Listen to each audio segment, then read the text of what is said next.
Hey guys, so this is a review of the film Past Lives. The film is directed by Celine Song in her directorial debut. The film stars Greta Lee and Teo Yoo. Now, Past Lives has the honour of being not only a highly praised film coming out of Sundance, but also it was critically acclaimed and it's been nominated for 2 Oscars at this year's Academy Awards. Best Picture and also Best Original Screenplay. Now, I'm going to get straight to the point with this one. I really hate it when reviewers give away the whole plot of the film. However, I am going to go to key moments in the film. So if you've not seen it and you don't want to know what it's about, or if you don't want to know any spoilers, please do stop watching now. Now, the film really follows just 3 central characters, with 2 characters being the most predominant in the film.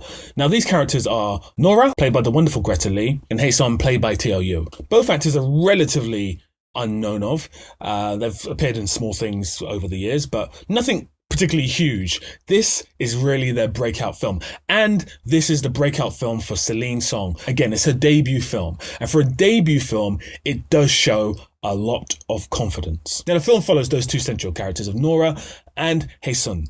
They are young lovers. They grew up in Korea together. They went on one date when they were 12 years old, accompanied by their lovely mothers. A cute little date, nice little scene. Now, Nora's family are emigrating to America, and thusly breaking apart that wonderful bond that these 2 characters have. So we follow the film 12 years later and they reconnect using Facebook. He's still based in Korea, she's based in New York now, and she's studying to become a playwright. But they have various Skype meetings. Obviously the timing doesn't quite work out in terms of these meetings. A bit of a rekindling of the romance until she decides it's time to break it off because of the distance. And then time passes, she meets Arthur, who becomes her husband, and 12 years later, we follow the story again, where he has come to meet her in America. Now, the first thing to say about this film is it's a very quiet film. If there's one word that I would use to describe the film, it would be quiet. It's very understated. The dialogue's understated. Now, normally in stories like this, Nora would find it very easy to leave Arthur because he'd be normally a dickhead. But, of course, this is a very forward-thinking film. So Arthur is not a dickhead. Arthur is a very nice character. He learns how to speak Korean. He learns how to embed himself into Korean culture to a certain degree. And it makes him a likable character. Nora is a very likable character. Hae-sun is also a very likable character. They're 2 very likable characters. All the characters are likable characters. Now, the film has a 1 hour and 46-minute runtime, which I gotta admit, it felt a bit long with this film. If you've seen one of my previous videos about the length of films and how they're too long nowadays, this film does feel a bit slow towards the middle of the film, which is never a good sign. Now, the reason for that, I feel the film does have this quiet tone to it. It has a very somber tone to it. And unfortunately, this comes across in the acting, in the dialogue, in the scenes, in the camera work, and just generally across the whole film. Now, of course, there's nothing wrong with the film being quiet. I hate loud films. I think they're abhorrent. But there's a level of quietness that I can ascribe to. And this is not that level. It's far too quiet. And this leads back into what I was saying about the film having likable characters. The characters are all so likable, but not in the way that you would see them as 3-dimensional characters. You see them as 1-dimensional characters who are just nice to each other, and it doesn't lead to many conflicts. Now, of course, there are conflicts in the film. The idea that Nora has this burning desire to reconnect with her culture and also with Hae-sun is a conflict in itself. The fact that Hae-sun is trying to get with Nora and she's now married is a conflict in itself. And of course, Arthur has a conflict in the fact that these 2 are childhood friends reconnecting in America, and it could lead to a romantic relationship. So there is a conflict there. There are 3 conflicts there. So I'm not saying the film does not have conflict. It does have conflict. But are those conflicts big enough? Are they portrayed in a big enough light on screen? And for me, the answer is no. And it leads into the central problem with the film. Now, for me, there are 3 key scenes in the film. The first one is their first conversation as adults, and it's done via Skype. It's a really good scene. It does, for me, go on a bit too long, but it provides us with a bit of hope, and it kind of sets the framework for the rest of the film. The second key scene is the first moment of conflict, for me anyway, when Nora tells Hae-sun they can no longer continue this kind of rekindlement of what they had as kids. She feels the distance is too long, she feels the time zones are just too out of whack, and she's also trying to focus on being successful as a playwright in New York, where she's moved away from her family. And the third key scene is a scene that I will come back to at a later point in the review, as I feel it's pivotal to my overall thoughts of the whole film. Now, going back to the idea of the film being quiet, I unfortunately I really struggled with this. I found the acting to be rather stilted. It felt like what aliens would perceive humans to act like if they came down and had a snapshot of a Gen Z conversation. It's really not conducive to entertainment. And I feel that not all art is meant to be entertaining per se, but I really found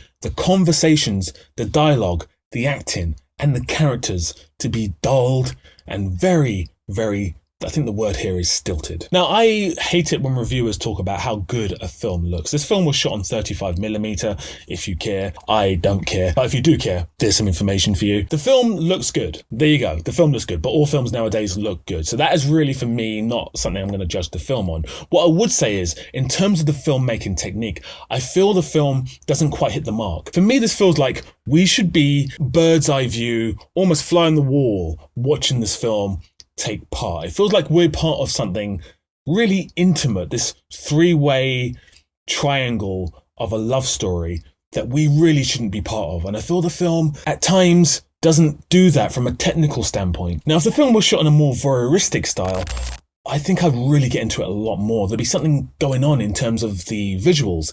Right now, the film is very much camera locked off. We pan to the left, we pan to the right, two shots. We have some close-ups, but it's a lot of two shots. It's a lot of wide shots, which I know the director was going for. I can see it's a style that she's going for. I feel like it's not quite the right style for this type of film, especially with the dialogue being so stilted, especially with the acting being so stilted. I felt really disconnected from any engagement with the characters. So the third, for me, crucial part of the film is a scene about 1 hour into the film, when Nora has arranged to meet with Hae-sun for the second time of him being in America. It's also the first time she's told her partner that she's met Hae-sun, which for me felt really weird. If I was Arthur, her husband, and she had told me that she met up with a guy that she knew from Korea so randomly, without any forewarning, I'd be rather upset by that. But Arthur seems to take it on the shoulder. He doesn't seem to care too much, but there is a line of dialogue in this scene, which is the best bit of conflict in the whole film. And it's also the best moment in the whole film. And I wish there were more moments like this. So Arthur, after finding out that Nora has met up with Hae-sun, asks a very crucial question. Is he attractive? Nora pauses and says, I think so. And then he asks the even more invasive question, are you attracted to him? To which she again pauses and says, I don't think so. Now this for me is the best part of the film, and actually the only part of the film where I feel like the dramatic weight of this story actually appears on screen. Now, of course, these three characters are going through the same dilemma, more notably the two characters of Nora and Hae-sun, but I didn't really feel that throughout the film, and this moment allowed me to kind of get into the headspace of all three of these characters. Is he attractive? Is she attractive to him? Has Arthur got an issue with this entanglement? The scene is tethering on conflict, which is always great in a screenplay, and of course, in a film. And this is the thing that I think the film is really lacking: conflict. Now, again, I do understand that there is conflict in the film. I understand this is really about Nora's conflict. The film is inspired by events that really happened in the director's life. So I can understand that Nora is an embodiment of Celine Song herself. I struggled with a new culture as a child, but also now embedding back into our old culture as an adult, as well as her desires for her career and for Hae-sun.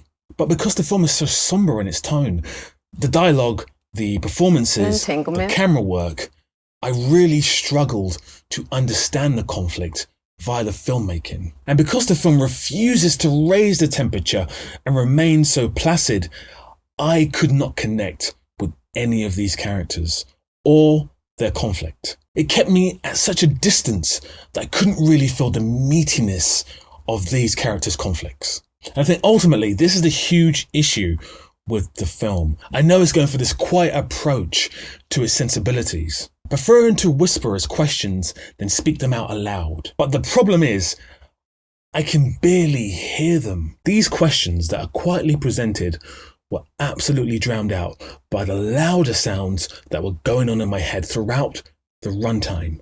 And the only sound that I could hear in my head throughout the whole film was, why do I care? These characters are not fleshed out enough. They're very one-dimensional, as I said before. They're all very somber. Their approaches to conflict are all very dampened, very dour. There's no real humour to the film. Nora is maybe the funniest character. She's got one or two, if you can call them, jokes. And without these characters being more three-dimensional and being more fleshed out, again, I don't care about their struggle at all. And because the characters are so somber and so quietened and so stilted, the actors' performances are exactly the same. And I don't know if I can blame the script or the actors or the director, but either way, it didn't feel real to me. They didn't feel like real humans. It felt like they were doing a table read, and that's never a good sign. Now, lastly, I'd like to talk about the character of Arthur, which is Nora's husband. Now, as I said before, I do like the idea of not villainizing him. That makes the character likable, but it's also a problem. He's a nice guy. He's caught in between Nora's imbalanced thoughts. Not an issue for me, but I feel like he's hugely underwritten. He just comes across as an NPC, a character who's merely there to be a placeholder.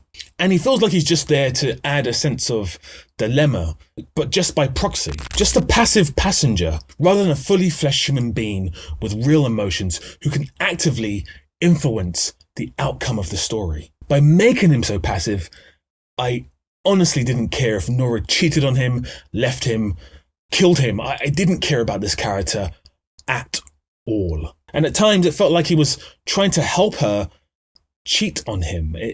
It didn't feel right to me. And I know everyone's different in the world. I know everyone reacts differently. I definitely wouldn't react the way that his character was reacting if my partner was meeting up with an ex that she'd met in childhood, and at the end of the film she's crying because he leaves, and he comforts her, and I'm not that kind of person. I can't really get on board with his actions.